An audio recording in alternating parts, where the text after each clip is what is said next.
Hello and welcome. You found the Social Work Podcast. My name's Jonathan Singer, and I'll be your host as we explore all things social work. Hey there, podcast listeners. Jonathan here. In today's episode of the Social Work Podcast, I talk with Dr. Holly Oxhandler about religion and spirituality in social work practice. Now, longtime listeners of the podcast will know that I've done several episodes about religion and spirituality, starting with episode 2 back in January of 2007, when I talked about the role of spirituality in the biopsychosocial spiritual assessment. Looking back through the archives, I was amazed to see that 2010 was a banner year for religion and spirituality on the podcast. I first spoke with Nancy Boyd Franklin in episode 59 about incorporating religion and spirituality into social work practice with African Americans, and later that year I spoke with author Eileen Flanagan in episode 61 about the Serenity Prayer. That's right, I did an entire episode about the Serenity Prayer, and it was fascinating. And if you haven't listened to it, go check it out. In 2012 and 2014, I had episodes about religious child maltreatment, which encompasses religiously motivated physical, emotional, and sexual abuse, as well as medical neglect. And along the way, many of my guests have talked about the role of religion and spirituality in various facets of social work practice. And so you're probably wondering, why another episode? Well, social work has an uncomfortable relationship with religion and spirituality. We're required to assess for religion and spirituality, but most social workers have no training in what to do when people say that religion and spirituality is important. And as my guest, Holly Oxhandler, mentions in this interview, social workers as a profession are much less religious and much more spiritual than the general population. And when social workers are religious, their religious affiliations are very different from the general population. So even though social workers don't have to share a faith tradition with their clients or have any faith tradition at all, I still have questions about the role of religion and spirituality in social work. So I turned to my friend and Associate Dean for Research and Faculty Development and Associate Professor in Baylor's Diana Garland School of Social Work, Dr. Holly Oxhandler. Dr. Oxhandler's research focuses on the ethical and effective integration of clients' religion, spirituality, and mental and behavioral health treatment, and she's received funding from the John Templeton Foundation and Spencer Foundation. She developed the Religious Spirituality Integrated Practice Assessment Scale for mental health care providers and a number of other scales to better understand clients' and social work educators' views or experiences with this topic. Dr. Oxhandler also serves as the co-host with Robert Vore of the CXMH, the Christianity and Mental Health Podcast, a podcast at the intersection of faith and mental health. And you can find Dr. Oxhandler on social media at Holly Oxhandler and the CXMH Podcast at cxmhpodcast.com. Now, before we get to the interview, let's get some definitions out of the way. And these come from Holly via Ed Kanda's work. Religion is an institutionalized pattern of values, beliefs, symbols, behaviors, and experiences that are oriented towards spiritual concerns that are shared by a community and transmitted over time in traditions. For example, every Friday night, my family and I say prayers as we light candles, drink the fruit of the vine, and eat bread. This Shabbat tradition is shared by the community of Jews all over the world. By participating in this weekly tradition, we're passing along the symbols, behaviors, and experiences to our children. Spirituality, on the other hand, has some overlaps but is distinct in and of itself. Spirituality is said to be a universal and fundamental human quality involving the search for a sense of meaning, purpose, morality, well-being, and profundity in relationships with ourselves, others, and ultimate reality, however that might be understood. And spirituality can be expressed in various religious forms, or it can be separate from them. Until he died last year, we celebrated Shabbat with my wife's grandfather every Friday night. My wife would call him. In the early days, we used Skype, and then more recently with FaceTime. In the beginning, Shabbat was an excuse for us to show Irv our firstborn, his great-granddaughter. But over time, Shabbat became a way for our children to get to know their great-grandfather. The ritual of celebrating Shabbat had little to do with religion. We didn't talk about the meanings of the prayers, the symbolism of the candles, bread, or wine, or anything that could be considered remotely theological. And while Irv was a religious man, I also wondered if this was a spiritual experience for him. I wondered if seeing our 5-year-olds reminded him of the 1920s, when he was 5, living in Santi Espiritus, Cuba, celebrating Shabbat with his family. And every week, hearing his voice as he sang the prayers compressed hundreds of years of family ritual into a single, and to be perfectly honest, oftentimes chaotic, 5-minute FaceTime. Now, I'm not saying there's anything spiritual about yelling at your kids to please put down the matches, but I know that Shabbat will always mean something more to my kids because of the time they spent with their great-grandfather. May his memory be a blessing. And now, without further ado, on to episode 128 of the Social Work Podcast, Religion and Spirituality in Social Work, an interview with Holly Oxhandler. Holly, thank you so much for being here on the podcast with me today. Hey, Jonathan. Thank you so much for having me. It's such an honor to get to talk with you today. What are some of the ways that we think about religion and spirituality showing up in social work? I like to start by thinking about their role in our clients' lives, because, of course, as social workers, our first priority is our clients' well-being and paying attention to the things that are important to them, their culture, their experiences, their ways of coping with difficult situations. And religion and spirituality can absolutely be woven into those things, in addition to it being tied into, negative experiences that folks may have. But of course, it also involves the practitioner and what they believe in, because we can't check that at the door, but we need to be mindful of what those are and how they are connected to the work that we're doing. And then certainly we have to be mindful of the role of religion and spirituality within our practice setting and the type of work that we're doing. I remember one of the things that I talked about in my MSW program. There was somebody who was looking to be a Christian therapist, and this is the first time I'd ever run across that term. I went to school in Texas. Being from the Northeast, I had never come across somebody talking about being a Christian counselor. And although they exist in the Northeast, don't get me wrong, it's just not something that I had ever heard of. And this classmate of mine and I, we had some great conversations because for me, bringing religion into the therapy room was exactly the wrong thing to do, right? You don't want to bring religion and spirituality because, as I expressed to him, I said, look, I have no theological training. Like if somebody has sort of a religious awakening or a spiritual moment, like I don't know what to do with that. Like that's not my bag.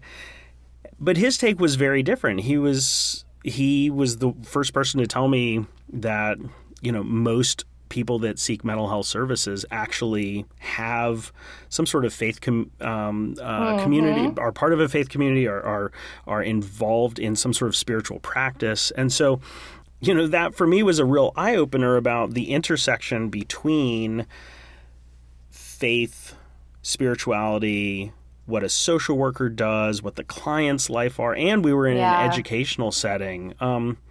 Can you talk a little bit more about sort of this intersection of mental health and religion and spirituality, and what does that look like in social work practice? Yeah, that's a really good question.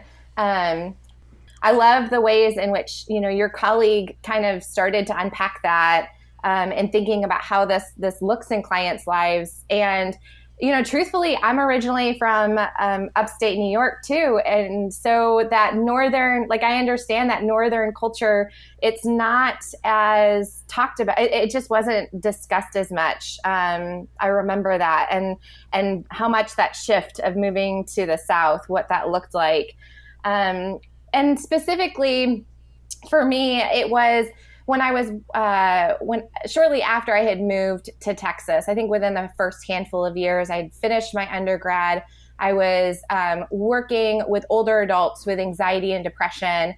And that really was kind of the first point of entry for me to be thinking about this area in clients' lives, because I had so many older adults who, when we would talk about coping statements through their anxiety and their depression, a lot of their coping statements involve their faith, whatever that faith may be. But I was taught during my training while I was doing this work that you don't talk about this area of clients' lives, like exactly what you were saying. Like, you just don't go there. This is one of those topics that's taboo. You don't want to talk about.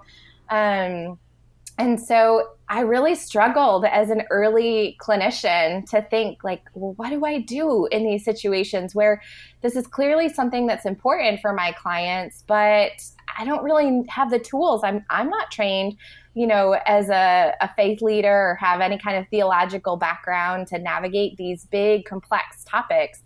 And it really was when I started learning more about social work and all the ways in which we in social work pay attention to so many different areas of people's lives and the ways in which we refer out for a number of different issues, that I started to see, this fits in with one of those areas that I can pay attention to, but it doesn't necessarily have to be my responsibility, or it's not my ethical obligation to be the one to navigate some of these spiritual struggles that my clients may be carrying or trying to navigate. So, we really do want to make sure that we are practicing within our training, our competence, but this also fits in within cultural humility and just being able to hold that space to say, okay, well, what is it that you believe, and how does that tie in with the work that we're doing, if at all?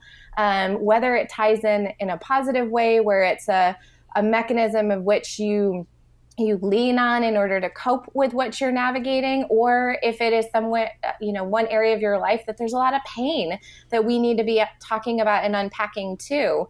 I think what we're seeing in the research and in the data now is that we're at a point that not talking about it is actually unethical, because of what you said, how so many individuals, they do see that this is an important area of their lives. We have data showing that clients prefer to talk about it, and for the mental health care provider, the social worker, to be the one to open that door and at least initiate with the question of, is this something that's important to you? And does it relate to the work that we're going to be doing together? And we have data coming out that's showing that when you ethically integrate clients' faith into their mental health care, it improves outcomes. So avoiding it or not talking about it is actually a way that can really do some disservice to our clients, I think. So, Holly, can you talk to us about what it looks like to integrate Yes. religion and spirituality into mental health care, and then what it means for that to improve outcomes, or what the mechanism is, or how that happens? Yes, absolutely. So when we think about integrating, that can start with just including a question, at least a question in your biopsychosocial spiritual intake assessment. There's the word spirituality. Look at that. Look at that. Now, I'm going to back up. So the biopsychosocial spiritual assessment. Mm-hmm.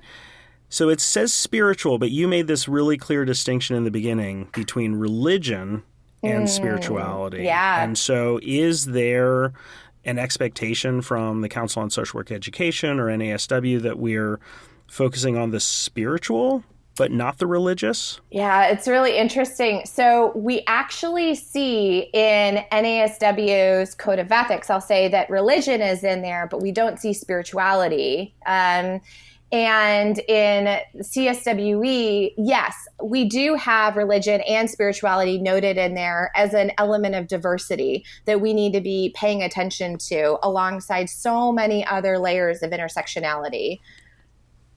So the biopsychosocial spiritual really is kind of an umbrella term in that sense. So yes. If you're doing a biopsychosocial spiritual, then it's okay to ask about religion and spirituality. Yes, absolutely. Okay. I think kind of going back to those definitions that I had mentioned before, they are distinct, but when we really look at religion and spirituality, there are overlaps when it comes to our emotions, the ways in which we engage with the world, the ways in which we think about things. I mean, there really are some overlaps. So yeah, spirituality would be that umbrella term. I like that.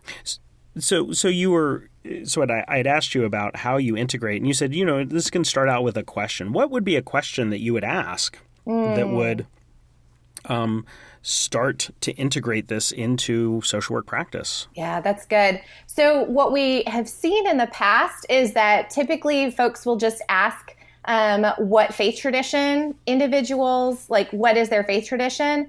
And I think that's an okay start, but I've kind of been a little bit more vocal about pushing back against that, because what we know is that a lot of folks may say, well, I grew up Catholic, nothing's really changed, but I don't practice that, right? And so, that doesn't give us a lot of information about that person's spirituality or their faith. So a better question might be to ask, is your faith or your spirituality important to you? And does it connect with the work that we will be doing together?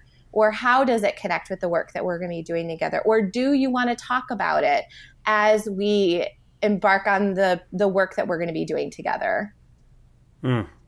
Those are so powerful because immediately my gut is, well, I'm not sure if I would be prepared to talk. Like if they're like, yes, I absolutely do. This is central to my life. It's integrated. I can't imagine talking about anything without bringing up how my faith or spirituality is integrated in my life. And that right then, as a provider, I would be like, okay, yeah. So how do I do that? Yeah. Well, and I would say that you would not be alone in that, Jonathan. Like I would say, seriously, we have seen that in some of the data that we've collected, that only about 1 in 10 social work practitioners, clinical social workers, had taken a course on this in their graduate training. And we see that less than half have received any kind of continuing education. And of course, we know that continuing education can look so different, in each different, it could have the same title, but it's, the content is going to be different no matter what. Sure. Yeah. And so I would say that you absolutely aren't alone in that. That's something that we as a profession have, we've grown in a lot of ways over the years, but we do still have, some work ahead of us that we get to do. So in terms of this integration, okay, so there's the lack of graduate level education or continuing education in this area. And one of the things that we always say is that, as a social worker, you don't have to have experienced something to be helpful, right? To be effective at helping somebody achieve some goals around a topic. And that's good. I mean, like it wouldn't work if you had to have experienced homelessness or sexual abuse or the death of a parent in order to help somebody with those topics, right? So I think that's a good thing. But, if only 1 in 10 have had any graduate level education, I would assume then there would have to be some sort of drawing on a personal experience. Like if you had literally no concept of religion or spirituality at all, again, this would be, I think, a tough thing to address. Like how many social workers claim to have a sort of a faith tradition or a spiritual practice or something like that? Like, and how many compared to clients? Yeah. Oh, I love all those questions. That's so good. So you're right, in the sense that we do not have to necessarily experience something in order to have empathy or to connect with someone and to hold space for their experience. That is so true. And we do need to be clear that, I hope as I'm talking, it's clear that I in no way am a proponent of social workers necessarily having a specific faith tradition or having a faith tradition, period. The focus is really on our clients and what they believe and what they're experiencing. I would note that what we have found in the data is that there are two predictors of social workers' views and behaviors around considering clients' faith. The second largest predictor is whether or not they received training, and that includes whether or not they had taken a course on this or continuing education. But the top predictor of whether or not, or their views or behaviors around integrating clients' faith is actually their intrinsic religiosity, which is their motivation, the social worker's motivation to live out their faith. We've seen that over and over again in the studies that just continually shows up as being the top predictor, and not just in social work, but in other helping professions too.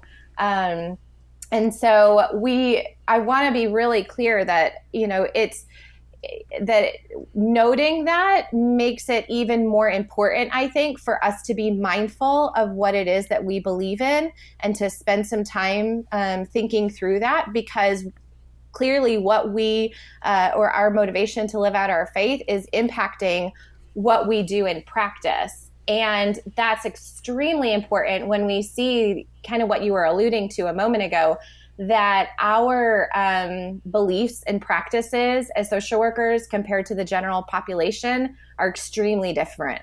From one study that we did looking at this national sample of clinical social workers, we found that clinical social workers were much more likely to identify as being spiritual compared to the general population, and they were less likely to identify as being religious compared to the general population. So it was around 80% of clinical social workers said that they identify as a spiritual person, and about 35% who said that they were religious. And it was almost flipped when you looked at the general population in terms of those percentages.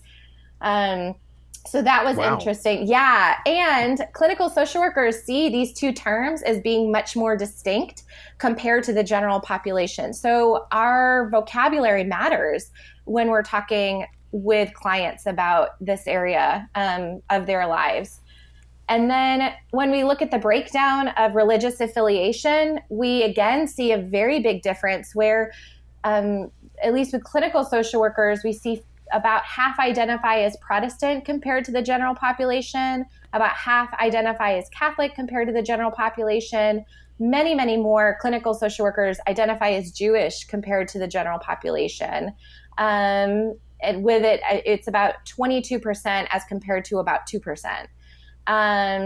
And then, wow, wait, so you're saying that 22% of social workers identify as Jewish compared to 2% of the general population? Of this sample of clinical social workers, yes. And it was systematically, randomly sampled across the U.S. based on zip codes. So yeah, that's what we found.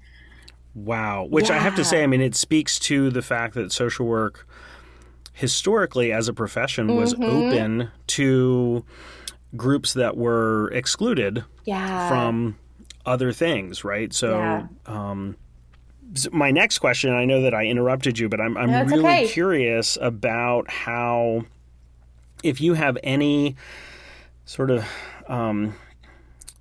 data or information about what are sort of effective ways of negotiating this in practice about, you mentioned the first question, but actually talking about it, or at what point do you refer out, or how do you, just any of that? Yeah, no, that's a really good question. And a complex one too, because I think this is one of those questions where I don't want to make up any blanket statements across the board, because this is where the gift of discernment and paying close attention to your client's needs and paying close attention to, your perceptions, your biases, your training, and just being really careful. So I really want to begin with that. But you made a great point before that, yes, what we believe in could be very different from our clients, or, we also have to be, so let me first say that, yes, we can have one social worker who identifies as one faith tradition, and the client identifies with a different one, and they could be very different.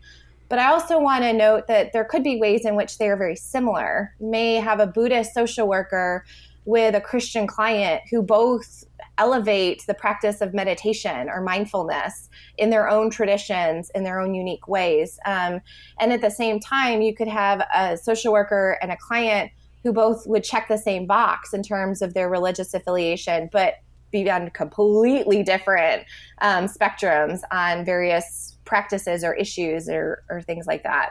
So I just want to note that before I mention anything else. There are studies that are coming out in terms of like how to integrate this like ethically and very carefully, and kind of to how to navigate this and when to discern, when to refer out.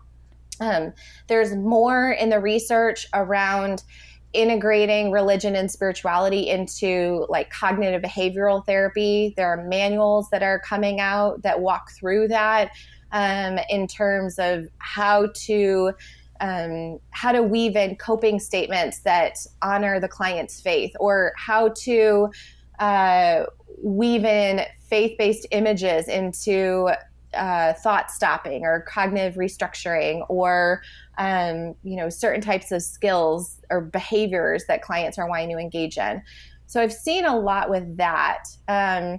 But as far as the referral piece, I think that's, again, why it's so important for social workers to really spend some time to think about what is it that they believe in, how can they hold and expand their ability to hold what they believe in alongside what their clients believe in, to be able to sit with the discomfort that may arise if a client doesn't believe the same thing you do, but yet ethically you may need to still sit there and hold that space for them and to navigate that, and working with a strong supervisor to help partner with you to determine, like, okay, is it at a point where I need to refer out?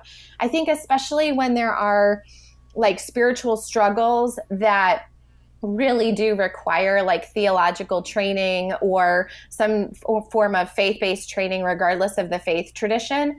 I really think that we need to normalize referring out to faith leaders that are within the client's tradition.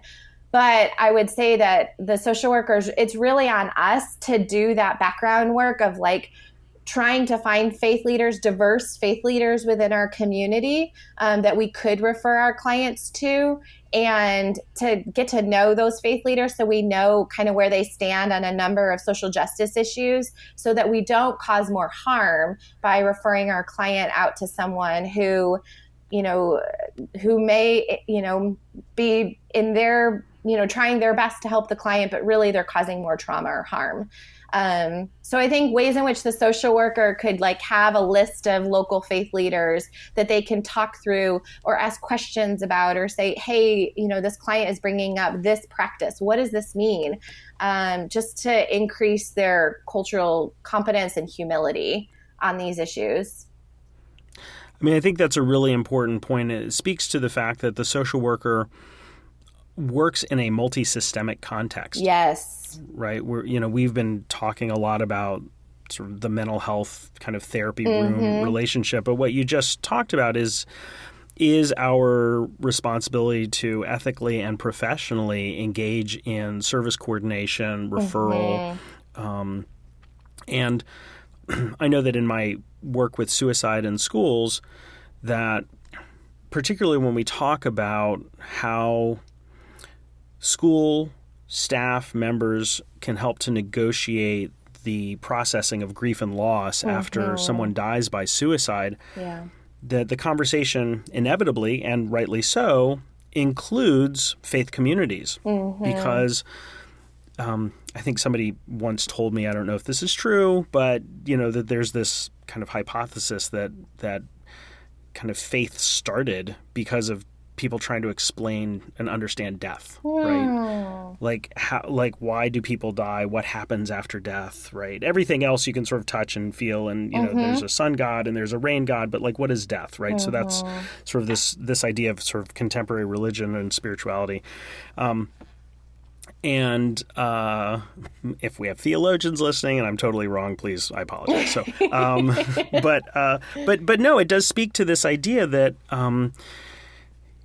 you can be a mental health provider. There's a death in your community, and if you don't know what the faith traditions are in your community, what their stances are on, say, suicide, or what the resources are, who in the community is going to be open to coordinating with you, then that is a huge gap in your professional knowledge base. And so I appreciate you bringing that up. And I have to say, I always think about, Dr. Julie Hanks, Church of Latter-day Saints. There's been a lot of stuff over the last few years about some of the decisions in the Church of Latter-day Saints around the role of LGBTQ folks in the community and what that means. And she's been very outspoken as a social worker,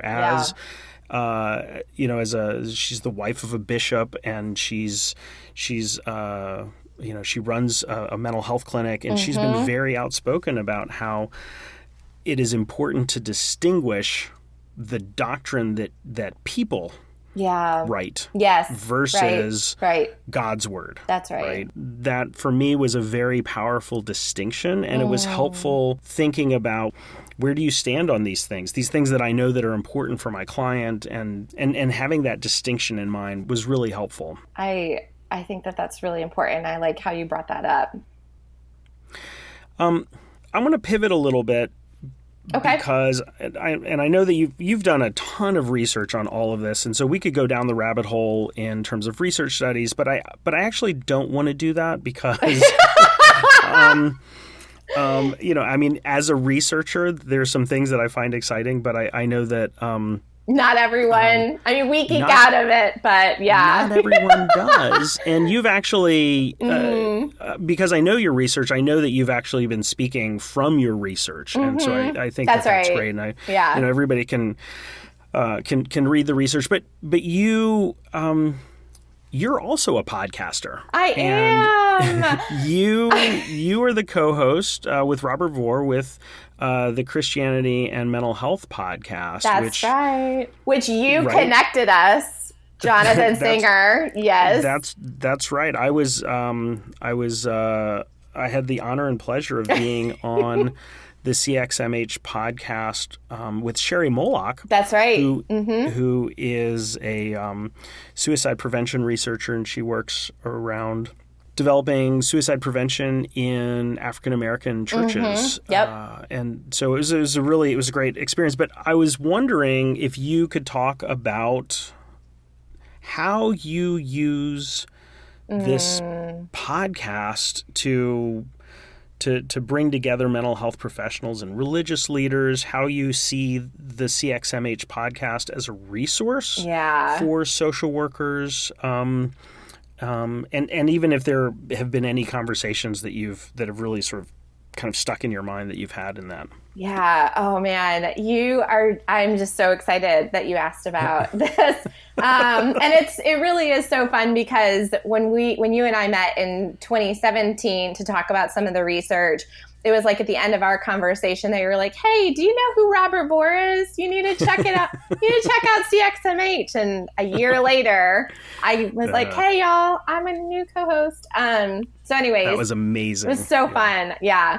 So I love this podcast. This opportunity to get to talk with mental health care providers, faith leaders, researchers, those who experience mental health struggles, and just have these conversations. It's been such an honor to have these, to share these spaces with our guests. But honestly, what I have loved so much about it is that I really do see how it aligns with some of my work with advocacy by disseminating research, and making it accessible in a way that anyone can understand, because we know that there are struggles with accessing academic journal articles, being able to understand them, and all these things. But I really do love how this podcast ends up being a space for some of that research to be translated and made applicable for faith leaders, mental health care providers, and clients, or those who love someone with a mental illness. But it's really just been a delight to get to be on it and to connect with so many folks who are doing such good work. I would say that, the thing that, I don't know, I'm trying to think, there's a lot of conversations that really jump out at me that have been powerful ones that I've had, over the last, couple of years or few years being on it. But I think generally I think what's been most powerful has been the responses that we've been getting from the listeners. Like, Robert and I sit at our computers and have these conversations with these brilliant people.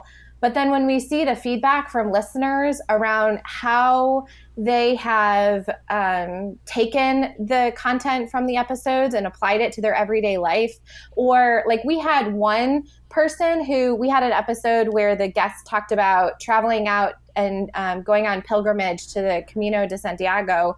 And one of our listeners, after listening to that episode, went on pilgrimage and told us about it. And that just it just is so humbling, and it's just such a privilege to get to have these conversations. But mostly, my role, as you mentioned at the beginning, is as an associate dean for research, and so much of my heartbeat behind this role is how do we get the good work that faculty are doing and the research that folks are doing, and how do we get it out to the people who really could use this and benefit from it and learn from it, rather than keeping it locked away. So that's kind of what I've loved about it overall. I think that's a really great use of a podcast. And I think that, in academia, we call that social scholarship, right? Right. It is the use of social media, the use of social channels to not just to share findings from the academy with others, but also to have a dialogue with folks, which then changes how we go about answering questions, the kinds of questions we answer. Yes. And I frame it that way because that's what I think of as research, right? Yeah. Research is simply how the questions we ask and how we're answering them. Yep. And so I think that social scholarship is incredibly powerful, and I think it's great that you're doing that around this topic of religion and spirituality. And I have to say, I think that the last few years, really since 2017, there's been this explosion in social workers taking up podcasting and addressing all sorts of issues, and unpacking all sorts of topics that previously have not been unpacked. Yeah. And so I think that's great that you're doing that around religion and spirituality. Thank you. So I want to end with this kind of just this idea that religion and spirituality is important for clients and providers. It looks different in clients and providers. It's important to bring up, but you don't have to be the one to end the conversation. Right? You can refer out, and that has to do with understanding the the different systems, the different faith communities, how to ask questions about those, to find the people that are going to be helpful, not harmful to your clients. Right. And like you said, there's a ton of research that you've done. I shouldn't say there's a ton of research. You have done a bunch of research on this topic, and you have the CXMH podcast as one way of disseminating that. So if there's one or two things that you hope social workers really take away from this conversation as they consider the role of religion and spirituality in social work practice, what would that be? I think first I would ask social workers to not be afraid of this topic. You may not have gotten training in it. That doesn't mean that you avoid it completely.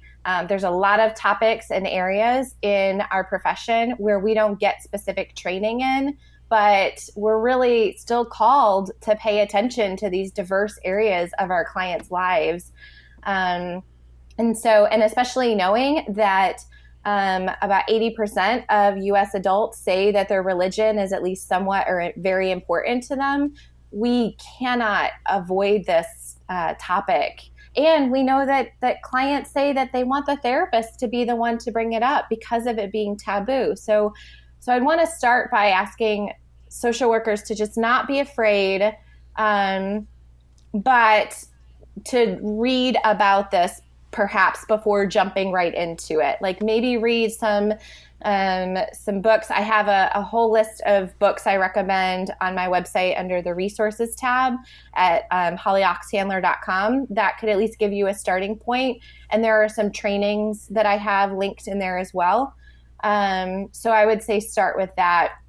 And then the second piece I would really say would be I would ask social workers to carve out some time to think through and pay attention to the role of religion and spirituality in your life in whatever way it looks like, whether you identify as religious or spiritual or neither or both or whatever that looks like for you. And I think as we begin to recognize some of the complexity of it within our own lives, I think we're able to hold space for the complexity of it within our clients' lives.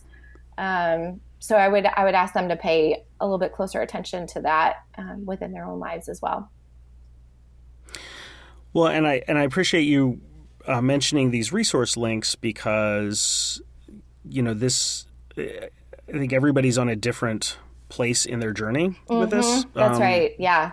If we think about the stages of change model, some people are like, why do I even have to think about this, right? Kind of pre-contemplation. And so you have hollyoxhandler.com, right, where people can go get resources. I also know that you are on all sorts of social media, and I think your handle is at hollyoxhandler. Yep, that's right. Which is great that you have that one. Yes.